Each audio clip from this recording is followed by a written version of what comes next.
Welcome aboard Beyond the Engine Room, a podcast produced by Rob Peterson, an ex-Marine fitter who tells us about his travels around the globe, some of the characters he met, the ports he saw, and even a glimpse inside the engine room. Okay, so welcome back, everybody. This time we're traveling back in time, back to the 80s, maybe early 90s, and the days before the internet. Yeah, think pre-internet, pre-mobile phones even, when a work trip could really feel like stepping into the unknown. Exactly.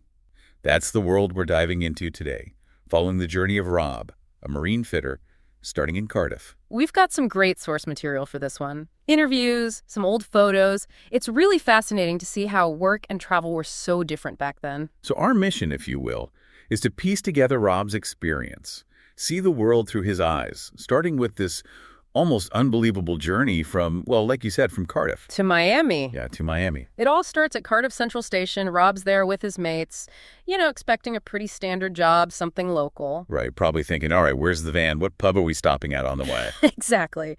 But then, surprise, they're told they're flying out to Miami. I can't even imagine, what a shock. Oh, absolutely. Talk about a change of plans. And back then, no quick Google search to get your bearings. So they're off to Heathrow. What happens next? A classic airport bar stop, pre-flight pints. Is that like a big thing back in the day? Oh, yeah. Airport bars were the place to be. You'd meet all sorts of interesting people, swap stories, calm the nerves before a flight. Makes sense. All right, so they make it to Miami, touchdown at Port Everglades. And there she is, the Sky Princess. The cruise ship. The one and only. This thing was massive, like 3 football fields long. Wow. That's hard to even picture. It was a floating city, shops, restaurants, pools, the whole 9 yards. The peak of luxury cruising back then. I bet Rob was pretty impressed. Oh, he was blown away, especially as a marine fitter, seeing the scale of the engineering involved. Did he talk much about his first impressions of Miami? He did mention the heat. Coming from Cardiff, that Florida sun must have been quite a shock. I bet. So they're on this massive ship, but they're not there for a holiday, right? No, sir. They're there to work. Rob and his team are tasked with some engine maintenance. Engine room on a cruise ship. I can't imagine that's the most glamorous job. It's hot, it's cramped, it's loud, but it's vital. These ships don't run without guys like Rob keeping those engines going. True. So what happens next? Where does the Sky Princess take them? Well, after Miami, they set sail north, up the coast to Norfolk, Virginia. Virginia. Why Virginia? The ship was scheduled for a dry dock. A dry dock. Sorry. Refresh my memory on what that is exactly. Sure. It's basically a giant basin that they can flood and then drain, so they can get a ship out of the water for repairs and maintenance below the waterline. Ah, right. Makes sense. So they sail up the U.S. coast. Did Rob mention anything about that part of the journey? Oh, yeah. He talked about passing this massive naval base, Newport News Shipbuilding. Newport News. I've heard of that. Wasn't that a major shipbuilding center? Oh, absolutely. Historically huge. They built some of the most iconic warships for the U.S. Navy there. Aircraft carriers, battleships, the works. So they're sailing past this place. What's going through Rob's mind? Well, he was awestruck. To see all those warships up close, it really hit home the sheer scale of American naval power. And it's such a contrast, right? Yeah. He starts in Cardiff, ends up seeing this display of military might. Yeah, it makes you think about the different worlds connected by sea travel. Yeah, so Rob is on the Sky Princess. Okay. And he's going up the eastern seaboard Oh, nice. of the United States. And they arrive at the dry dock. So picture this massive cruise ship arriving at the dry dock. Wow, it must have been an incredible sight. I know. And Rob talks about all the anticipation, the meticulous planning that went into every step. Yeah, it's not just about steering the ship, right? No, you've got to factor in tides, currents, and then there's a whole team of people who need to be perfectly synchronized. Okay, so let's say they've managed to get this behemoth safely inside the dry dock. Right. What happens next? Rob describes it as a beehive of activity.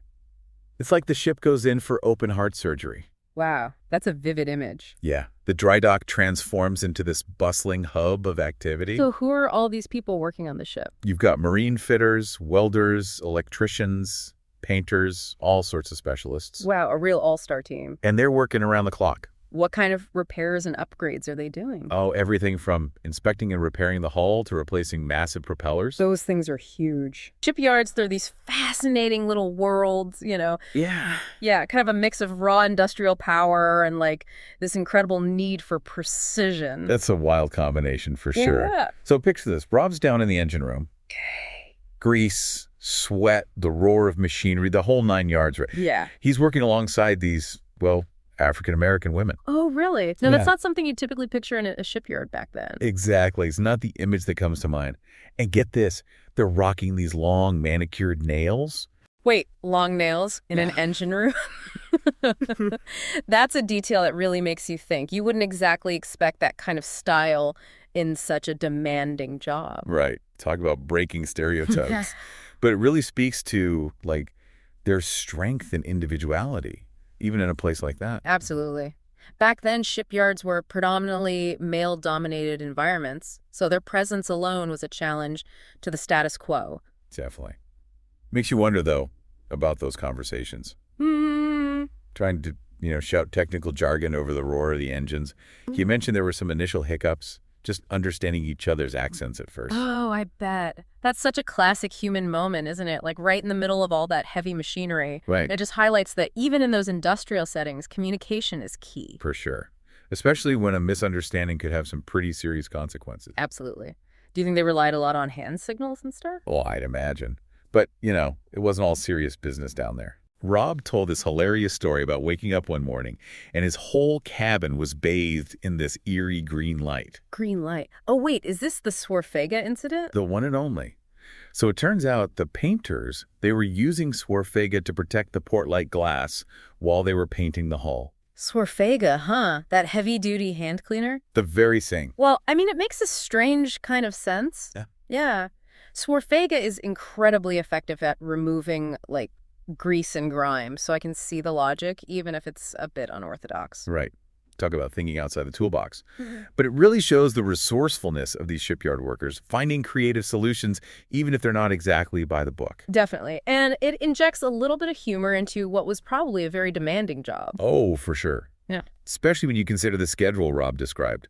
Long hours, very limited time off. Yeah, intense. Tense stuff. Yeah, it makes sense. Ship repair and construction, they often have these incredibly tight deadlines, so the pace is relentless. I can imagine every minute counts when you're trying to get a vessel back on schedule.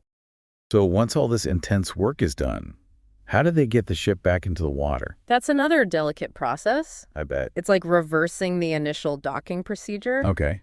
But now you have to consider the ship's altered weight distribution due to the repairs and upgrades. Right, that makes sense. They have to very carefully flood the dry dock, ensuring the ship rises evenly and maintains stability. So it's a slow and controlled process. Exactly. And then the tugboats come back into play.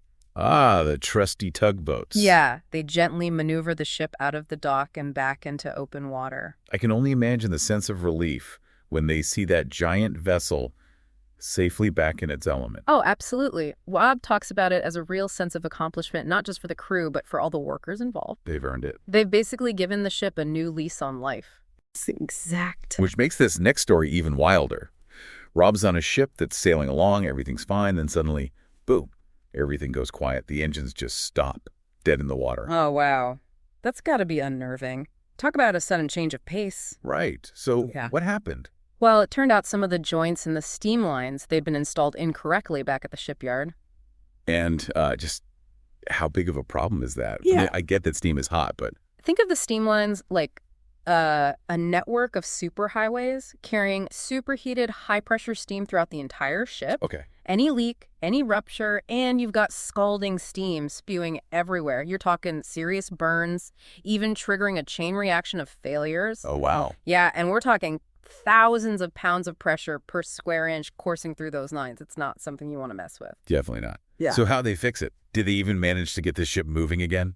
It took an incredible effort. Rob and the other engineers, they worked nonstop, 24 hours straight, in really tough conditions. Oh. I mean, picture trying to repair a system carrying superheated steam, using buckets of cold water just to cool your tools. That's dedication. Absolutely. Real resourcefulness under pressure. So did they at least get some kind of recognition for all that, averting a potential disaster?